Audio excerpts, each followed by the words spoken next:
Şerife'nin örgü dünyasına hoş geldiniz. Bugün sizlere iki renkli olarak kullanılan bir bebek örgüsü modeli göstermek istiyorum. Modelimiz 3 ilmekle yapılıyor. 3, 6, 9, 12 şeklinde 3 ilmeğin katlarını ayarlamanız gerekiyor. Ben 17 ilmek hazırladım. Örgüme başlıyorum. Örgümün ilk sırasındayım. Burası örgümün ön yüzü. Sıra boyunca ilmeklerimi düz olarak örüyorum. Modelimiz arka yüzde kurulmaya başlanıyor. Bu yüzden önce bir sıra ön yüzde ilmeklerimizi düz olarak örüyoruz.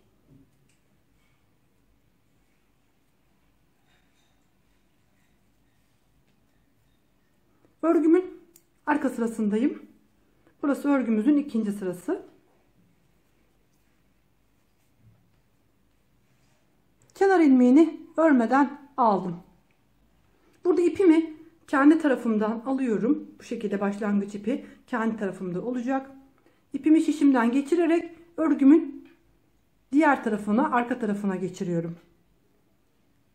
Ve 3 ilmeğimi düz olarak örüyorum. Sonra bu ipi kendi tarafıma geçiriyorum. Ve 3 ilmek ters örüyorum. Tekrar beyaz ipimi örgümün arkasına geçiriyorum ve 3 ilmek örüyorum. Ve tekrar ipimi kendi tarafıma, beyaz ipimi kendi tarafıma alıyorum ve 3 ilmek ters örüyorum. Burada ana rengimiz ile ilmekleri ters örerken sadece beyaz ipimizi her 3 ilmekte bir arkaya ve ön tarafa geçiriyoruz. 3 ilmeğimi ters ördüm. Beyaz ipimi kendi tarafıma alarak kenar ilmeğini ördüm. Bu şekilde ince çizgiler elde ediyoruz. Burası da örgümüzün ön yüzü. Şu anda ön yüzdeyim. Örgümün 3. sırasındayım. Kenar ilmeğini örmeden aldım. Burada tekrar beyaz ipimi örgümün ön tarafına geçiriyorum. Sonraki 3 ilmeğimi düz olarak örüyorum. Ve tekrar beyaz ipimi şişimin arkasına geçiriyorum. Sonraki 3 ilmeğimi tekrar düz olarak örüyorum. Sıra boyunca bütün ilmekleri düz örüyoruz. Sadece her 3 ilmekte bir beyaz ipimizi örgümüzün ön yüzüne alıyoruz. Sonra örgümüzün arka tarafını alıyoruz. Yer değiştiriyoruz. Bu şekilde beyaz ipimizi arada ilerletmiş oluyoruz. 3 ilmeğimi düz ördükten sonra beyaz ipimi tekrar ön tarafa aldım. 3 ilmek düz ördüm. Beyaz ipimi tekrar aradan arka tarafa aldım. Kenar ilmeğini örerek sıramı tamamladım. Bu şekilde 2 sıra beyaz çizgimiz oluştu. Örgümün tekrar arka tarafındayım. Kenar ilmeğini örmeden aldım. Tekrar kendi tarafımda olan beyaz ipimi örgümün arkasına geçirdim. 3 ilmek ters ördüm. Beyaz ipimi kendi tarafıma doğru ön tarafa geçirdim. 3 ilmek ters ördüm. Beyaz ipimi örgümün arka tarafına geçirdim.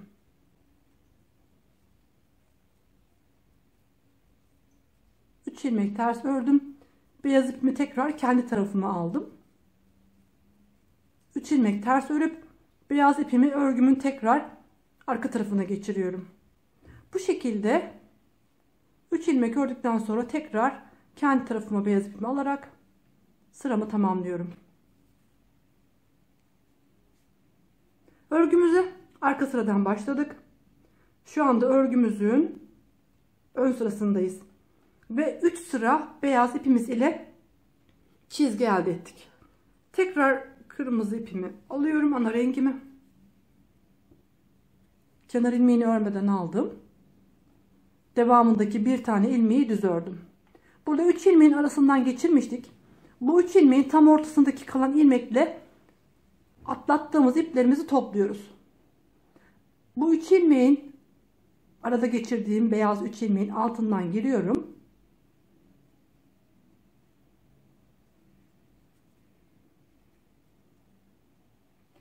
Kırmızı ilmeğimi şişime aldım. Bu ilmeği atlatmış olduğum iplerin altından geçirerek yukarıya çıkartıyorum. Böylece 3 ilmeğimi uzattığım 3 ilmeğimi toparlamış oldum bu ilmek ile. Bu ilmeği şimdi beyaz ipimle düz örmem gerekiyor. Tekrar kırmızı ipime geçtim.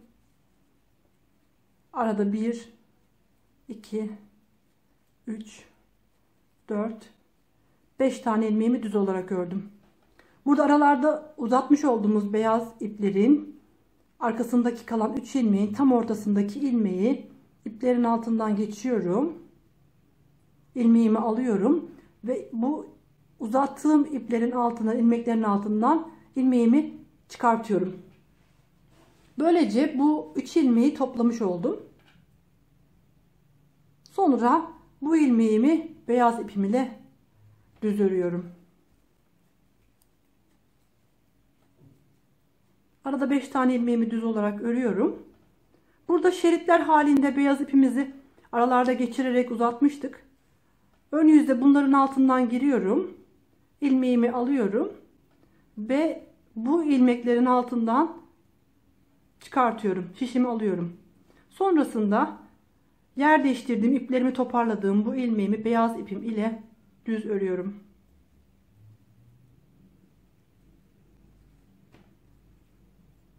İlk modelimizi tamamladık. Bundan sonraki modelimizi aradaki boşluklara kaydırmamız gerekiyor. Örgümün arka sırasındayım. Kenar ilmeğini örmeden aldım. İlk modelde bu 3 ilmeğe geldiğimiz zaman ipi arka tarafa geçirerek şerit oluşturmuştuk. Bu defa bu 3 ilmeği ters olarak örüyoruz. Kenar ilmeği ile birlikte 4 ilmeğimizi ters ördükten sonra beyaz ipimizi örgümüzün arkasına geçiriyoruz. Sonraki 3 ilmeğimizi kırmızı ipimizle ters örüyoruz. Burada beyaz ipimizi örmüyoruz. Sadece ilmeklerin arasından geçirerek şeritler şeklinde görünüm elde ediyoruz. Her 3 ilmeğin arasında önce örgümüzün arkasına, sonra örgümüzün ön tarafına geçirerek ilerletiyoruz. Son kalan 4 ilmeğimi ters ördüm. Sıramı tamamladım. Şimdi tekrar örgümün ön yüzündeyim. Kenar ilmeğini örmeden aldım.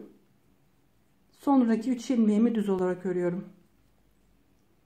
Arkada olan beyaz ipimi ön tarafa geçiriyorum ve bırakıyorum. 3 ilmek kırmızı ipim ile düz örüyorum ve beyaz ipimi örgümün arkasına geçiriyorum. 3 ilmek düz ördükten sonra beyaz ipimi tekrar örgümün ön tarafına geçiriyorum. Örme işlemini sürekli kırmızı ipimiz ile yapıyoruz. Ana rengimizle yani. Beyaz ipimizi sadece her 3 ilmekte bir örgümüzün ön tarafına, arka tarafına geçirerek şeritler şeklinde şekil oluşturuyoruz. Örgümün arka sırasındayım. Kenar ilmeğinden sonra 3 ilmeğimi ters olarak ördüm. Beyaz ipimizi örgümüzün arkasına geçiriyoruz. Sonraki 3 ilmeği ters örüyoruz. Tekrar beyaz ipimizi kendi tarafımıza alarak 3 ilmek ters örüyoruz.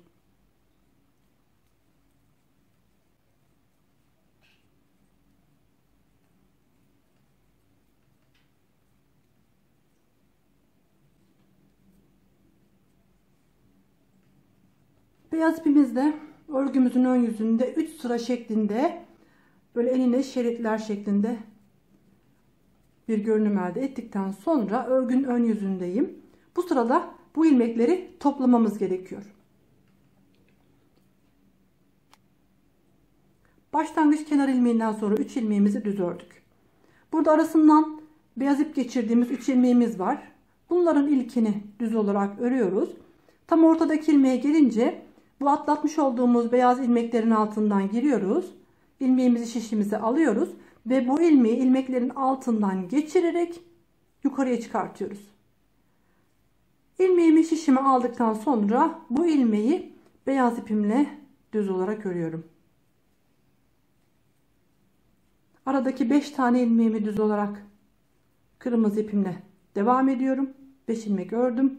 6.'ya gelince atlatmış olduğum iplerimin arasından girerek ilmeğimi alıyorum. Bu ilmeği bu iplerin altından geçirerek yukarıya çıkartıyorum. Şişimi aldıktan sonra beyaz ipim ile bu ilmeğimi düz örüyorum. Kalan ilmeklerimi düz örerek sıramı tamamlamış oluyorum. Bu şekilde her defasında kaydırma işlemi yaparak modelimizi tekrarlamamız gerekiyor. Şu şekilde bir parçada çalıştım. Ana rengi bu şekilde koyu renk kullanıp model kısmını beyaz ip ile ördüğünüz zaman çok hoş bir görünüm oluşuyor. Bunun tam tersini kullanarak beyaz ipi ana renk olarak da kullanabilirsiniz. O zaman üzerinde renkli böyle minik desenler oluşacaktır. Burası örgümüzün arka tarafı. Herkese kolay gelsin.